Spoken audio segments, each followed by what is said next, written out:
মানুষের জন্ম ও মৃত্যুর সঠিক তথ্য বের করার জন্য নতুন ব্যবস্থা চালু করা হচ্ছে।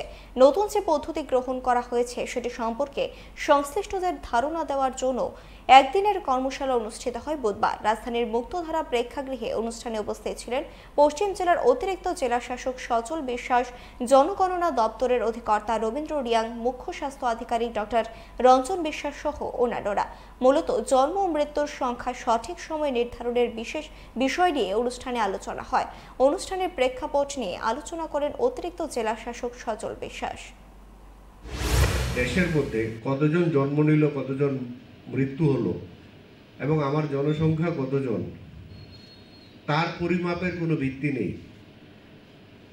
তো ওইটাকে কনফার্ম করার জন্য অ্যাকচুয়ালি আমরা যখন বাজেট প্রভিশন রাখি, বাজেট তৈরি করি, তখন আমাদের জানতে হয় আমার ঘরের মধ্যে কে কে আছে, কতজন আছে, কি পরিমাণ সংখ্যা আছে। ওই সংখ্যাটা নির্ধারণ করার জন্য আমাদের বার্থ এবং ডেথ যেটা হয় এটাকে প্রপারলি নথিভুক্ত করতে লাগে। আমি এমনও দেখেছি অনেকের কাছে একের অধিক বার্থ সার্টিফিকেটও আছে, এমনও আছে। বিশেষ করে স্কুলগুলিতে, মডার্ন স্কুলগুলিতে গেলে আপনি দেখবেন ভ্যারাইটিস টাইপের বার্থ সার্টিফিকেট, বিভিন্ন ডিটেল। তো ওইটাকে অ্যাভয়েড করার জন্য আমাদের যে এখন যে নিউ সফটওয়্যার এসেছে, এই সফটওয়্যারটাকে আমরা প্রপারলি মেনটেন করব। पंख मिल जाते हैं ख्वाब वालों को,